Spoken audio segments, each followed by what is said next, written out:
Williams, and I graduated from Havre College High School in 1944.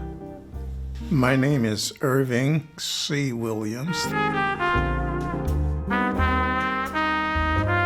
My name is Isaac Cole, Isaac William Cole. My name is Clayton C. Stansberry, Jr. My name is Norma Lunsford Fickens.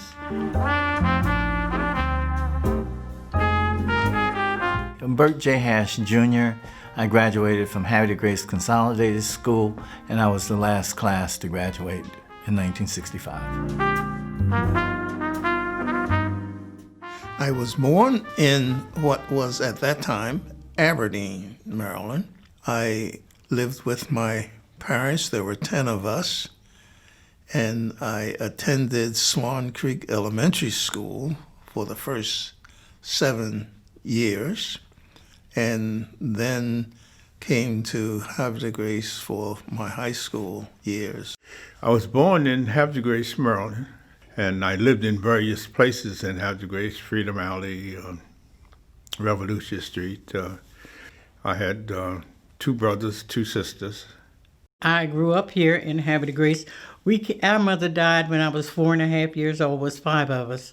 And we were brought to Havre Grace. My grandmother raised us here in Havre Grace. And we ended up living just about a block from the school, 1.5 blocks from the school.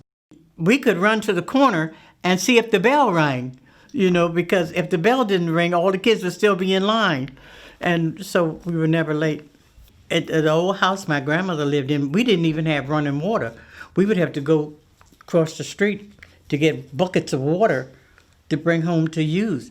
And for wash water to wash clothes, we put barrels, great big 50-gallon barrels at the end of the houses. And the rain would rain in those barrels, and that would be our water to wash clothes with. And then we'd have to heat water. Every day morning, my grandfather would have to heat water on the stove for us to take a bath in the morning to get ready to go to school. And we made it. And we went to school. We completed school. Oh, I started in the 1st grade. My teacher was Miss Jessie Johnson in 1940. And I stayed here elementary school, middle school, high school, and graduated here. My dad, his name was Vandella Williams, was very studious himself. Although he was not able to go to school very much, because at that time, in order to live, you had to work on the farms. But during the other times when he was absent, his teacher, and he mentioned Mr. Redmond, would send him books to read. He mentioned the fact that he was always interested in being a farmer, and that's what he succeeded in doing when he moved from the proving ground up to Old Robin Hood Road and established the farm there. In the area at the time, blacks had a tremendous amount of difficulty getting property. Blacks were only allowed to buy 1 acre of land at that time. But there happened to have been a white minister in Aberdeen that knew of my dad, and he went to the bank with my father so that he could vouch for him, and he was able to buy more than the 1 acre of land. He was one of the very fortunate ones to be able to get 75 acres. He decided that he wanted his children to get an education. My oldest sister, he sent her to Pennsylvania to live with an uncle because there was no high school for blacks at that time in Harford County. My oldest brother had to travel by train every day to Cecil County in order to get a high school education.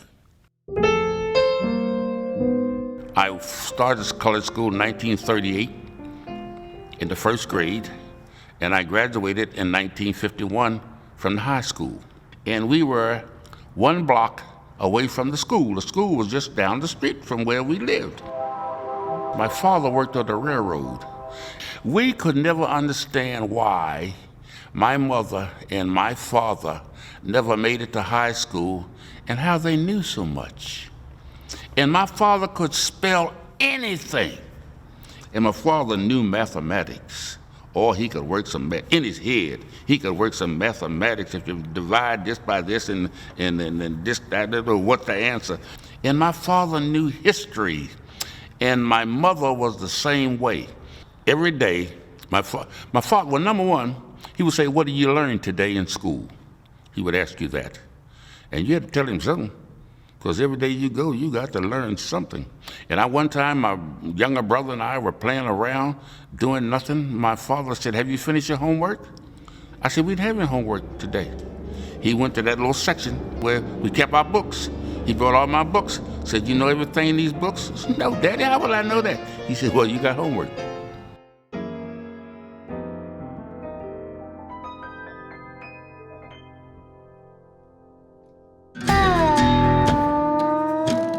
My father was a coal miner in Gary, West Virginia, and in 1958, he unfortunately got laid off.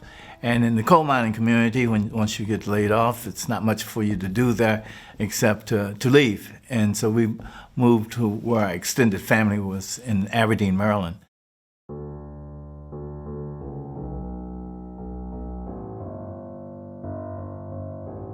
So, moving from West Virginia, which was a segregated community as well, the coal miners, African Americans lived in a different part of the community in housing. So coming here, it was no different. I lived in Hamilton Court, which was located in Aberdeen, and that was an all-black community, and we went to an all-black school. You were not allowed to go most places here, and they were segregated. The stores were segregated. I know my dad every Saturday would bring us to Havre Grace to shop if we needed clothes or whatever. But we had to wait until the store closed or either go in the back door to go to the stores. You could go to the restaurants to the back door, order your food and pay for it, but you could not go inside and eat. You could not sit down, even and drink a soda, a Coke or something. We went to the same movie theater, but blacks sit up in the balcony and the whites sit down in the lower level. One young boy, white, we became friends, and we would go to the movie together. And we would pay, and he would go downstairs, and I would go upstairs. But we were friends. It was interesting. A lot of the people lived on the same street that we lived on, even though we couldn't go to school with these young people or kids. We almost lived next door to them. But we played together, but we couldn't go to school together.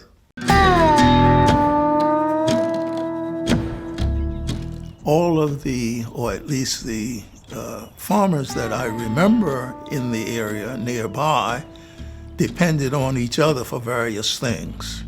This, I think, created an atmosphere of respect for everyone. However, when it came to the children, that was somewhat different, perpetrated, though, by the parents. I recall kids my age and ages of my sisters and so forth, we would play together as young kids. But when it came time to go to school, we were told, well, we can't come to your house and play with you anymore because we're going to school, and our school is going to be different from where you're going to go to school, so we can't play with you anymore. Well, elementary school, we walked from Old Robin Hood Road to Swan Creek. That was about 2.5 miles each way. And the bus carrying the white children would pass us as we walked, throw things at us and that kind of thing. To come over here to high school, we had to catch a bus at Swan Creek, and my dad had to pay for it the first 2 years. After that, the Board of Education decided that they would provide bus transportation for black students as well as white students. I would leave home in the morning and go to where the white kids were standing waiting for the bus. And the first bus driver was white. And he was the first one who allowed me to get on the bus with them, but he had me sitting on the step of the bus, and the other kids were sitting in the seat. Now, during that time, I do recall several occasions where apparently some of the white kids objected to me being on the bus, and I remember hearing a couple of the white kids saying, "They're just as good as we are."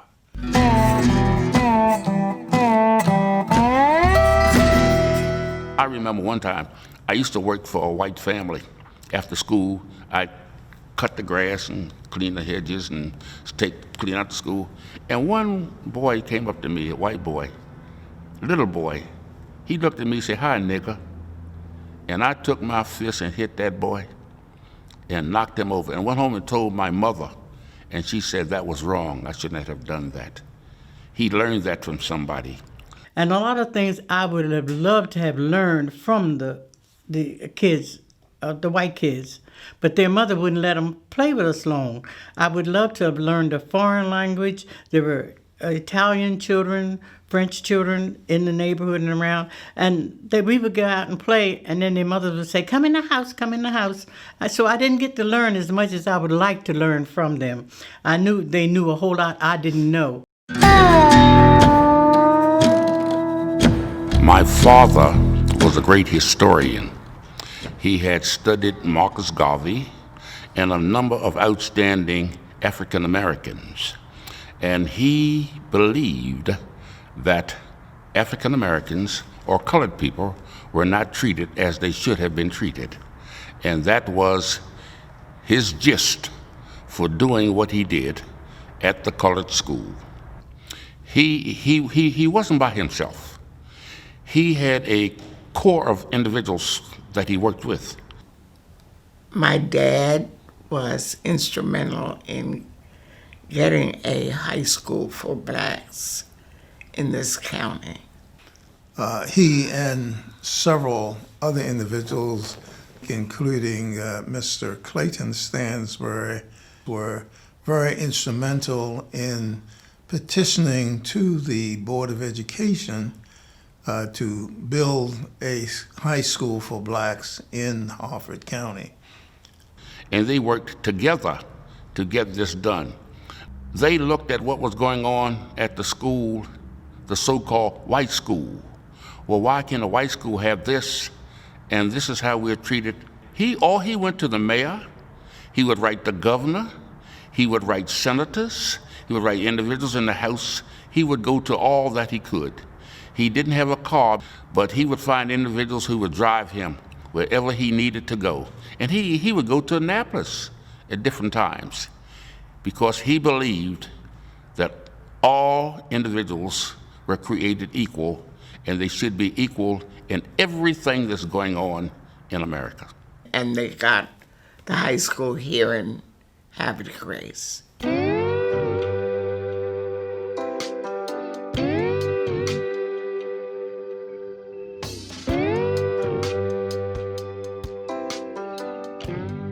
We had no new anything. We didn't have science material at all, but the teachers bought things out of their own pockets because we didn't had the money given to the black schools. And the textbooks that we used were hand-me-down textbooks from the school. We didn't even have typewriters in our school. And all the white kids learned to type, but we didn't learn to type. We could not go to the city library. What they did, though, they gave us monies, the city, to open a library in our school. So we had a few little books in the school, and that was supposed to be it. And in the library was downstairs in the basement. So we had to learn just the best we could. We did the best we could, that's all. The white school students knew that we were not going to get new facilities. So they had scribbled some nasty things on the desk, written little nasty things in the books, and we had to live with that. But we knew one day everything's going to be all right. And we concentrated on what was printed in the books. And then some people I used to work for now, when I was a little girl, I used to do little jobs for different people. And some of the white people would have old encyclopedias that they were throwing away. I would ask them, could I have them? And I would learn things. I would look in the encyclopedias and get understandings of some things. We ran track, but we trained in the streets and in the park. We didn't have a track to run on, and our principal would go down before we got there to measure off around the trees how far he thought was a quarter mile, a half mile, and that's what we would do. And he did the same thing in the streets. You go around this corner, this corner, this corner, watch that man's car and all that stuff, and that's a quarter mile. That's what we did. And Irvin Williams was a terrific miler, and they could never beat Irvin in the mile. Irvin could really, really run. Track was one of my favorite activities. As a matter of fact, I think it might have been my third or fourth year that I won the state championship in cross country. So I enjoyed running track very, very much, and that was the major activity. Isaac Cole was on my team. Isaac Cole he ran the third leg, and I ran the final leg. Oh, we whipped him. We whipped him. We were good.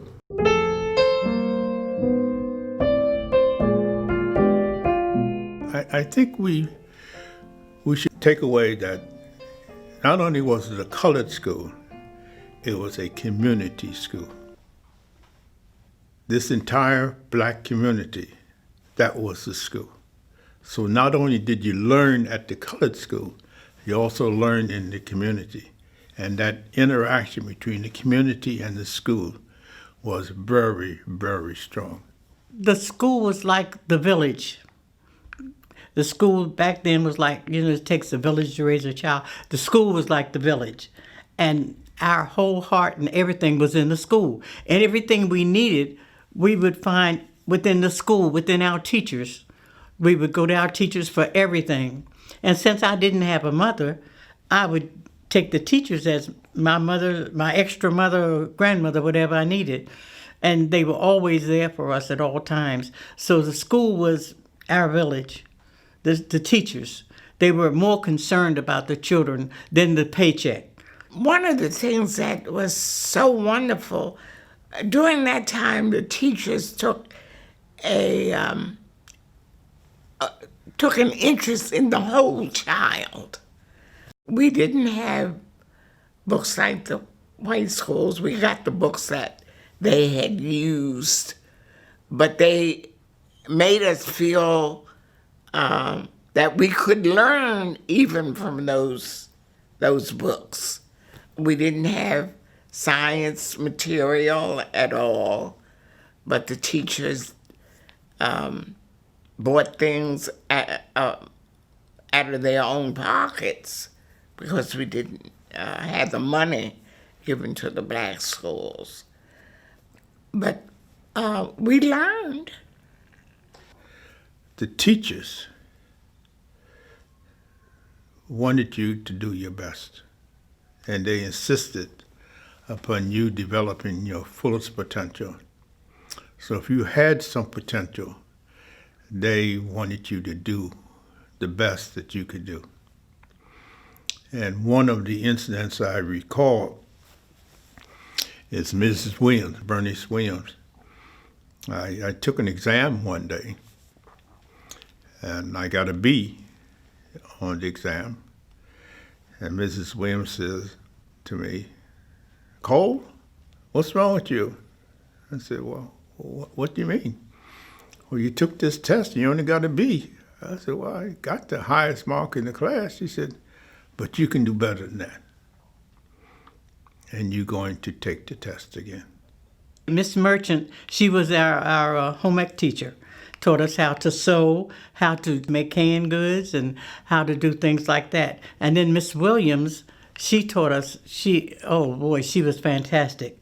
Mrs. Williams, she taught us etiquette. She taught us a little bit of everything. My freshman year, my oldest brother became one of my teachers in history and civics. He had just been discharged from the Army, and he was given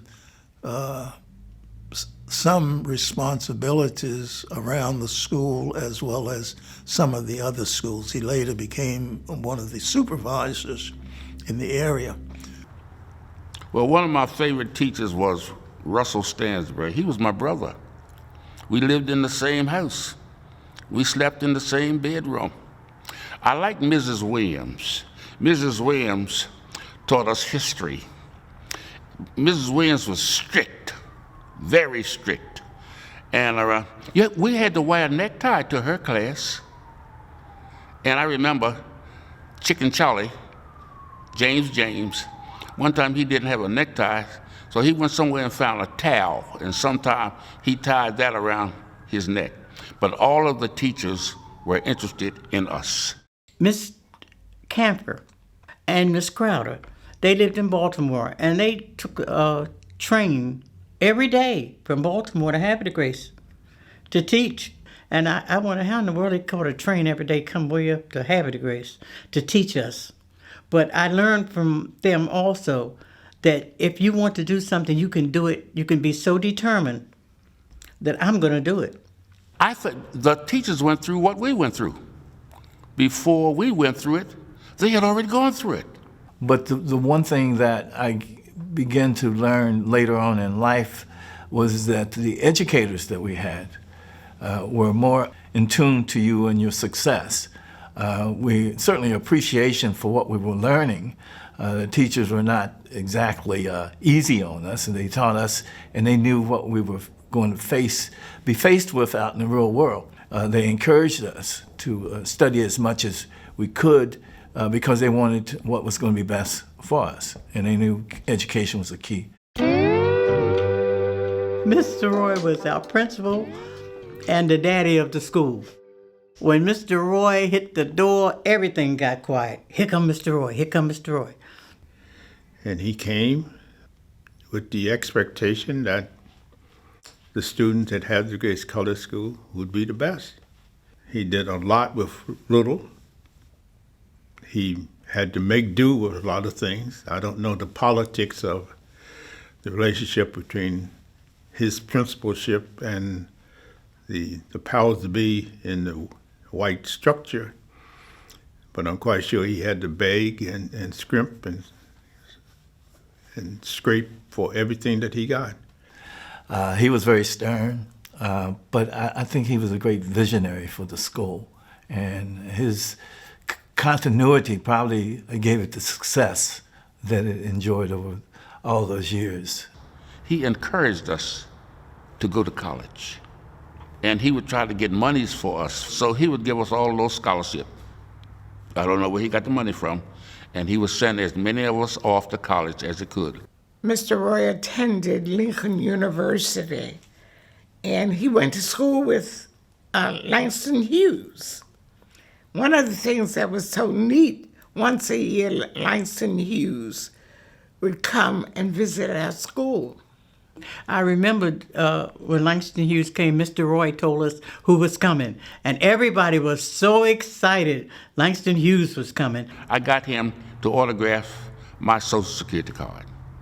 And the thing about Langston Hughes was a terrific, real nice man, and he was just wonderful to us. And he spent a whole week, and we could talk to him about anything, where he learned to write, how he learned to write, and some things that he had written, we didn't understand what he was talking about, but he explained it to us. And that is something I will never, ever, ever forget.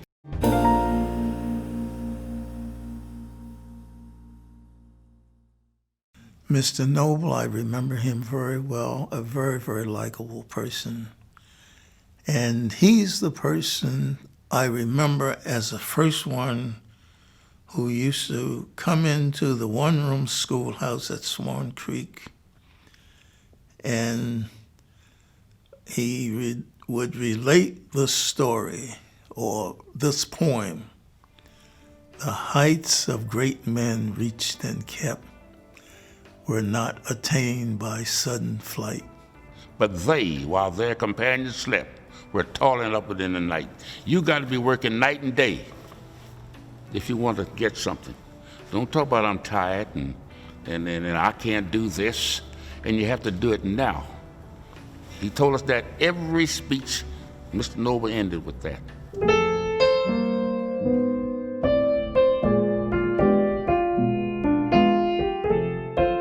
But one other interesting thing about that was Negro History Week.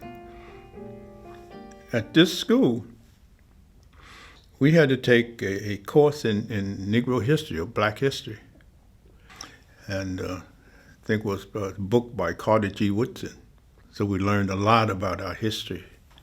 Oh, the choir was very instrumental in my life because I must have been born musically inclined. I just love music.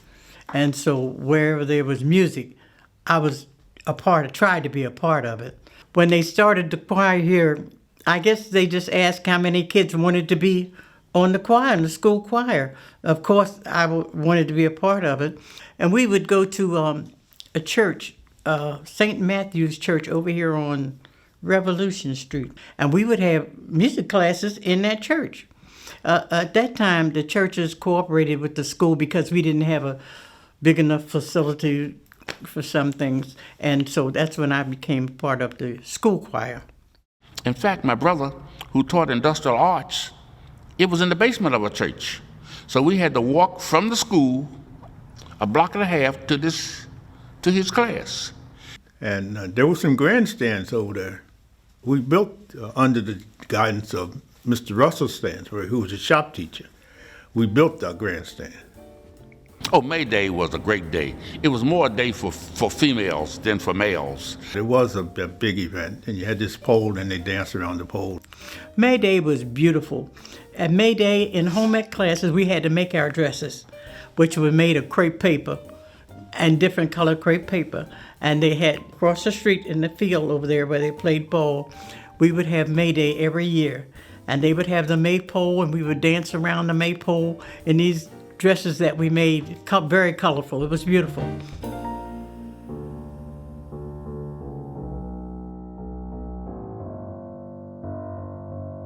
In the basement of the school, down where our library was, we was one big room, and we would have socials, and we would come and I think we maybe paid 35 cents, 25, 35 cents or something.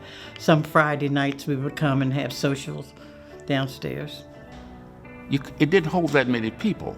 In fact, on prom night, we had to open all the windows. We had no air conditioning, and had people seated around all the outside windows looking in at us.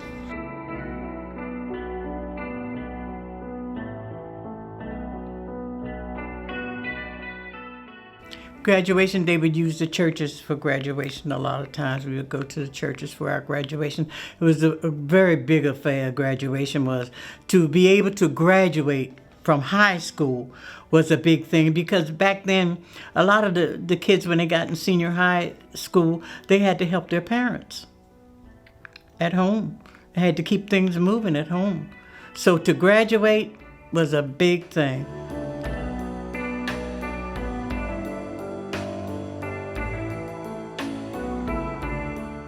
Once I connected with the color school and went back to the 30s when it was created, I had a better understanding of what was happening here, education-wise. I think you need to remember from whence you come. We came from there. That's ingrained in me. You young people can realize that no matter what circumstance, you can do something on your own. So it's important to keep emphasizing education for all. The playing field still has not been leveled completely. There are a lot of subtle things that oftentimes happen, and people don't recognize them all too often. So there is the continual need to emphasize this and drive it home. Whatever you do, do the best that you can do and be the best that you can be. Don't let anyone measure you. You measure yourself.